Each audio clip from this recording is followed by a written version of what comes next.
Hi friends, welcome to infinite world of GK. ഇന്ന് നമ്മൾ കാണാൻ പോകുന്നത് ഓസോൺ ദിന ക്വിസാണ്. ലോക ഓസോൺ ദിനം എന്നാണ്? സെപ്റ്റംബർ 16. സെപ്റ്റംബർ 16 ലോക ഓസോൺ ദിനമായി ഐക്യരാഷ്ട്ര സംഘടന ആചരിക്കാൻ തുടങ്ങിയത് ഏതു വർഷം മുതലാണ്? 1994 സെപ്റ്റംബർ 16. ഐക്യരാഷ്ട്ര സംഘടനയുടെ ഏത് ഏജൻസിയാണ് ഓസോൺ ദിനം ആചരിക്കുന്നത്? UNEP, United Nations Environment Programme. 2022 ലോക ഓസോൺ ദിനം പ്രമേയം എന്തായിരുന്നു? ആഗോള സഹകരണം, ഭൂമിയിലെ ജീവനെ സംരക്ഷിക്കുക. 2023 ലോക ഓസോൺ ദിനം പ്രമേയം എന്താണ്? മോൺട്രിയൽ പ്രോട്ടോകോൾ, ഓസോൺ പാളി ശരിയാക്കലും കാലാവസ്ഥാ വ്യതിയാനം കുറയ്ക്കലും. 2024 ലോക ഓസോൺ ദിനം പ്രമേയം എന്താണ്? Ozone four life. ഓസോൺ പാളി കാണപ്പെടുന്ന അന്തരീക്ഷ മണ്ഡലം ഏതാണ്? സ്ട്രാറ്റോസ്ഫിയർ. മാനവരാശിയുടെ ഭവനം എന്നറിയപ്പെടുന്ന അന്തരീക്ഷ പാളി ഏതാണ്? ട്രോപ്പോസ്ഫിയർ. ഓസോൺ പാളി ഭൂമിയിൽ നിന്ന് എത്ര ഉയരത്തിലാണ് സ്ഥിതി ചെയ്യുന്നത്? 20 മുതൽ 35 കിലോമീറ്റർ വരെ ഉയരത്തിലാണ് സ്ഥിതി ചെയ്യുന്നത്. 1839 ഓസോൺ വാതകം കണ്ടെത്തുകയും ഓസോൺ എന്ന പേര് നൽകുകയും ചെയ്ത ജർമ്മൻ ശാസ്ത്രജ്ഞൻ ആരാണ്? Christian Friedrich Schonbein. Ozone വാതകം കണ്ടുപിടിച്ച ക്രിസ്റ്റിൻ ഫ്രെഡറിക് ഷോൺ ബെയ്ൻ ഏത് സർവകലാശാലയിലെ പ്രൊഫസറായിരുന്നു? സ്വിറ്റ്സർലൻഡിലെ ബേസൽ സർവകലാശാല. ഓസോൺ എന്ന പദം രൂപം കൊണ്ടത് ഏത് ഗ്രീക്ക് പദത്തിൽ നിന്നാണ്? ഓസീൻ.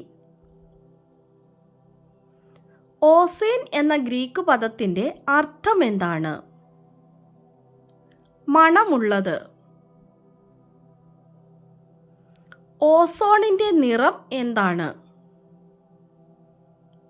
ഇളം നീല നിറം. 1913 ഓസോൺ പാളി കണ്ടെത്തിയ ഫ്രഞ്ച് ഭൗതിക ശാസ്ത്രജ്ഞന്മാർ ആരെല്ലാമാണ്? Charles Fabry, Henri Bishan.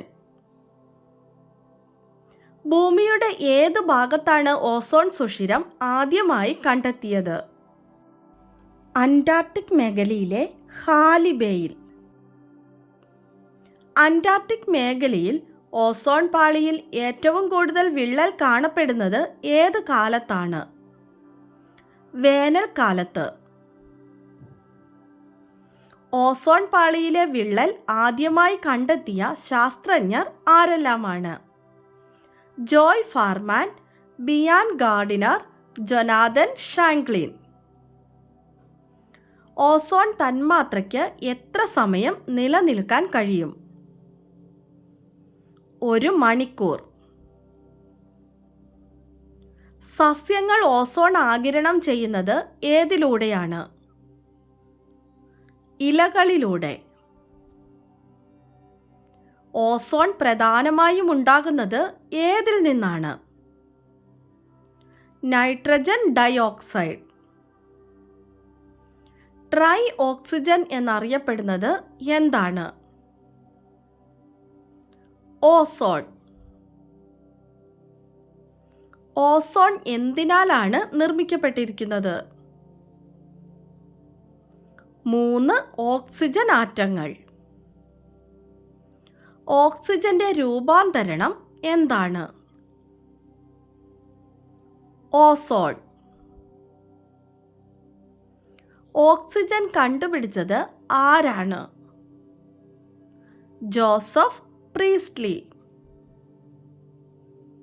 Oxygen എന്ന പേര് നൽകിയത് ആരാണ്? Anton Lauren Lavoisier. ഓക്സിജന്റെ ആറ്റോമിക് നമ്പർ എത്രയാണ്? 8. അന്തരീക്ഷത്തിലെ ഓക്സിജന്റെ അളവ് എത്രയാണ്? 21%. ഓസോണിന്റെ അളവ് കൂടിയാൽ മനുഷ്യനിലുണ്ടാകുന്ന അസുഖം ഏതാണ്? ആസ്മ. ഓസോണിന്റെ അളവ് രേഖപ്പെടുത്താൻ ഉപയോഗിക്കുന്ന ഉപകരണം ഏതാണ്? സ്പെക്ട്രോഫോമീറ്റർ. സ്പെക്ട്രോഫോമീറ്റർ കണ്ടുപിടിച്ചത് ആരാണ്? GMB Dobson. അന്തരീക്ഷത്തിലെ ഓസോണിന്റെ അളവ് രേഖപ്പെടുത്തുന്നത് ഏത് യൂണിറ്റിലാണ്? Dobson unit. ഓസോൺ പാളിയുടെ സംരക്ഷണത്തിനായി ലോകരാജ്യങ്ങൾ ഒപ്പുവെച്ച കരാർ ഏതാണ്? Montreal protocol. മോൺട്രിയൽ പ്രോട്ടോകോൾ ഒപ്പുവെച്ച വർഷം ഏതാണ്? 1987 സെപ്റ്റംബർ 16. മോൺട്രിയൽ പ്രോട്ടോകോൾ നിലവിൽ വന്നത് എന്നാണ്? 1989 ജനുവരി 1. ഇതുവരെ മോൺട്രിയൽ പ്രോട്ടോകോളിൽ എത്ര രാജ്യങ്ങൾ ഒപ്പുവെച്ചിട്ടുണ്ട്? 197 രാജ്യങ്ങൾ. മോൺട്രിയൽ പ്രോട്ടോകോളിൽ ആദ്യം ഒപ്പുവെച്ച രാജ്യങ്ങൾ എത്രയായിരുന്നു? 24 രാജ്യങ്ങൾ. മോൺട്രിയൽ എന്ന പ്രദേശം ഏത് രാജ്യത്താണ്? കാനഡ. മോൺട്രിയൽ പ്രോട്ടോകോളിൽ ഇന്ത്യ ഒപ്പുവെച്ചത് എന്നാണ്? 1992 ജൂൺ 19. ഏറ്റവും വിജയകരമായ പരിസ്ഥിതി കരാർ എന്നറിയപ്പെടുന്നത് ഏതാണ്? Montreal protocol. മോൺട്രിയൽ പ്രോട്ടോകോളിന്റെ ആദ്യത്തെ ഭേദഗതി ഏതാണ്? ലണ്ടൻ ഭേദഗതി. മിനറൽ വാട്ടർ അണുവിമുക്തമാക്കാൻ ഉപയോഗിക്കുന്നത് എന്തൊക്കെയാണ്? അൾട്രാവയലറ്റ് കിരണങ്ങളും ഓസോണും. ഫോട്ടോകെമിക്കൽ സ്മോഗിൽ കാണപ്പെടാറുള്ളത് എന്താണ്? ഓസോൺ. ഓസോൺ തന്മാത്ര രൂപം കൊള്ളുന്നത് എങ്ങനെയെന്ന് കണ്ടെത്തിയ ശാസ്ത്രജ്ഞൻ ആരാണ്? Sydney Chapman. ഓസോൺ ചക്രത്തിന്റെ മറ്റൊരു പേര് എന്താണ്? ചാപ്മാൻ ചക്രം. ഭൂമിയുടെ പുതപ്പ് എന്നറിയപ്പെടുന്നത് എന്താണ്? ഓസോൺ പാളി. ഓസോൺ തുള നിരന്തരമായി നിരീക്ഷിക്കുന്നതിനുള്ള കൃത്രിമോപഗ്രഹം ഏതാണ്? TOMS total ozone mapping spectrometer. സൂര്യാഘാതത്തിനും ക്യാൻസറിനും കാരണമാകുന്ന അൾട്രാവയലറ്റ് രശ്മി ഏതാണ്? UVB രശ്മി. വേനൽക്കാലത്ത് അൾട്രാവയലറ്റ് റേഡിയേഷൻ കൂടാൻ കാരണമെന്താണ്? ഭൂമി സൂര്യനോട് കൂടുതൽ അടുക്കുന്നതുകൊണ്ട്. സൂര്യപ്രകാശത്തിലെ മാരകമായ ഏത് വികിരണത്തെയാണ് ഓസോൺ കവചം തടഞ്ഞു നിർത്തുന്നത്? അൾട്രാവയലറ്റ് വികിരണത്തെ. ഓസോൺ പാളിയുടെ നാശത്തിന് കാരണമാകുന്ന മേഘങ്ങൾ ഏതാണ്? നാക്രിയസ് മേഘങ്ങൾ. ഓസോൺ കണ്ടുപിടിക്കുന്നതിന് വിക്ഷേപിച്ച ബഹിരാകാശ പേടകം ഏതാണ്? നിംബസ് 7. ഓസോൺ പാളിയിൽ ആദ്യമായി സുഷിരം കണ്ടെത്തിയ വർഷം ഏതാണ്? 1970. ഓസോൺ പാളിയിൽ ഏറ്റവും വലിയ വിള്ളൽ രേഖപ്പെടുത്തിയ വർഷം ഏതാണ്? 2006. ഓസോൺ പാളിയിൽ സുഷിരങ്ങൾ ഉണ്ടാക്കുന്ന പ്രധാന രാസവസ്തു ഏതാണ്? Chlorofluoro carbon. ഓസോൺ പാളിയുടെ തകർച്ചയ്ക്ക് കാരണമാകുന്ന പദാർത്ഥങ്ങൾ ഏതു പേരിലാണ് അറിയപ്പെടുന്നത്? ODS, ozone depletion substance. സസ്യങ്ങളിലെ ഓസോണിൻ്റെ ദോഷകരമായ പ്രവർത്തനം ആദ്യമായി റിപ്പോർട്ട് ചെയ്തത് എവിടെയാണ്? ലോസ് ആഞ്ചലസിൽ 1944. കാലാവസ്ഥാ വ്യതിയാനം കുറയ്ക്കാൻ ഐക്യരാഷ്ട്രസഭ 1997 ഡിസംബർ 11 ഉണ്ടാക്കിയ ഉടമ്പടി ഏതാണ്? ക്യോട്ടോ ഉടമ്പടി. പ്രകാശ സംശ്ലേഷണ സമയത്ത് ഓസോൺ പുറത്തുവിടുന്ന സസ്യം ഏതാണ്? തുളസി. ഓസോൺ വിഘടനത്തിന് കാരണമാകുന്ന സംയുക്തം ഏതാണ്? CFC, chlorofluoro carbon. Chlorofluoro carbon കണ്ടുപിടിച്ചത് ആരാണ്? തോമസ് മിഡ്ഗ്ലേ. അൾട്രാവയലറ്റ് കിരണങ്ങൾ അധികമായി ഏറ്റാൽ ശോഷണം സംഭവിക്കുന്ന കാർഷിക വിള ഏതാണ്? നെല്ല്. ഓസോൺ ഏതിൻ്റെ അലോട്രോപ്പാണ്? ഓക്സിജൻ. ഏറ്റവും പുതിയതായി ഓസോൺ പാളിയിലെ സുഷിരം അടഞ്ഞതിന് കാരണമായി ശാസ്ത്രജ്ഞർ കണ്ടെത്തിയ പ്രതിഭാസം എന്താണ്? Polar vertex. അന്തരീക്ഷത്തിൽ ഓസോൺ ഉൽപ്പാദിപ്പിക്കുന്ന പ്രകൃതി പ്രതിഭാസം ഏതാണ്? മിന്നൽ.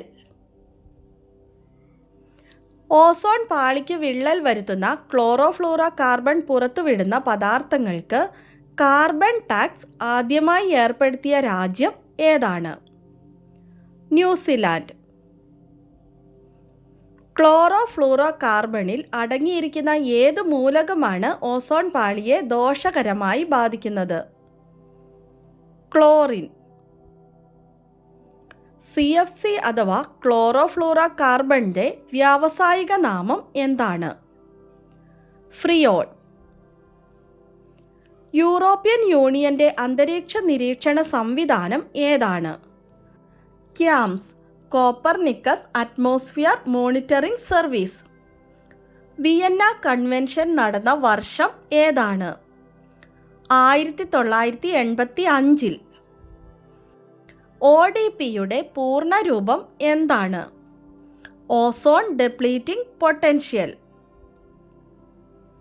ഓസോൺ പാളിയുടെ സംരക്ഷണത്തെപ്പറ്റി ആദ്യമായി ചർച്ച ചെയ്യപ്പെട്ട അന്താരാഷ്ട്ര സമ്മേളനം ഏതാണ്? വിയന്ന സമ്മേളനം 1985. ഓസോണിൻ്റെ രാസനാമം എന്താണ്? O3. ദൈനംദിന കാലാവസ്ഥാ വ്യതിയാനത്തിന് കാരണമാകുന്ന അന്തരീക്ഷ മണ്ഡലം ഏതാണ്? ട്രോപ്പോസ്ഫിയർ. വിമാനങ്ങളുടെയും ജെറ്റ് വിമാനങ്ങളുടെയും സഞ്ചാരത്തിന് ഏറ്റവും അനുയോജ്യമായ അന്തരീക്ഷ മണ്ഡലം ഏതാണ്? സ്ട്രാറ്റോസ്ഫിയർ. കേരളത്തിൽ ഓസോൺ ദിനം ആചരിക്കുന്നത് ഏത് സംഘടനയുടെ നേതൃത്വത്തിലാണ്? സംസ്ഥാന ശാസ്ത്ര സാങ്കേതിക പരിസ്ഥിതി കമ്മിറ്റി. നമ്മുടെ കഴിഞ്ഞ ദിവസത്തെ ബോണസ് ക്വസ്റ്റ്യൻ നോക്കാം. പാരാലിമ്പിക്സിൽ മെഡൽ നേടിയ ആദ്യ ഇന്ത്യൻ വനിത ആരാണ്? ഉത്തരം ദീപ മാലിക്. ആൻസർ കറക്റ്റായി ആദ്യം തന്നെ പറഞ്ഞിരിക്കുന്നത് വൈഗ വിനു, അനിക എസ് എന്നിവരാണ് ആൻസർ കറക്റ്റായി പറഞ്ഞ. എല്ലാ കൂട്ടുകാർക്കും ഒത്തിരി അഭിനന്ദനങ്ങൾ. അതുപോലെ തന്നെ തുടർന്നും വീഡിയോ കണ്ട് സപ്പോർട്ട് ചെയ്യണമെന്ന് ഓർമ്മിപ്പിക്കുന്നു. നമുക്ക് ഇന്നത്തെ ബോണസ് ക്വസ്റ്റ്യൻ നോക്കാം. ഹൈഡ്രോഫ്ലൂറോ കാർബണുകളുടെ അഥവാ HFCകളുടെ ഉപഭോഗവും ഉൽപ്പാദനവും ക്രമേണ കുറയ്ക്കുന്ന മോൺട്രിയൽ പ്രോട്ടോക്കോളിലെ അന്താരാഷ്ട്ര കരാർ ഏതാണ്? ഹൈഡ്രോഫ്ലൂറോ കാർബണുകളുടെ ഉപഭോഗവും ഉൽപ്പാദനവും ക്രമേണ കുറയ്ക്കുന്ന മോൺട്രിയൽ പ്രോട്ടോക്കോളിലെ അന്താരാഷ്ട്ര കരാർ ഏതാണ്? ആൻസർ അറിയാവുന്നവർ വേഗം തന്നെ കമൻറ്റ് ചെയ്തോളൂ. ഇന്നത്തെ വീഡിയോ നിങ്ങൾക്ക് എല്ലാവർക്കും ഇഷ്ടമായി കാണുമെന്ന് വിചാരിക്കുന്നു. ഇഷ്ടമായാൽ ലൈക്ക് ചെയ്യാനും നിങ്ങളുടെ കൂട്ടുകാർക്കൊക്കെ ഒന്ന് ഷെയർ ചെയ്ത് കൊടുക്കാനും സബ്സ്ക്രൈബ് ചെയ്യാതെ കാണുന്ന കൂട്ടുകാരുണ്ടെങ്കിൽ ഒന്ന് സബ്സ്ക്രൈബ് ചെയ്യാനും മറക്കല്ലേ. പുതിയൊരു വീഡിയോയുമായി നമുക്ക് നാളെ വീണ്ടും കാണാം. Thanks for watching.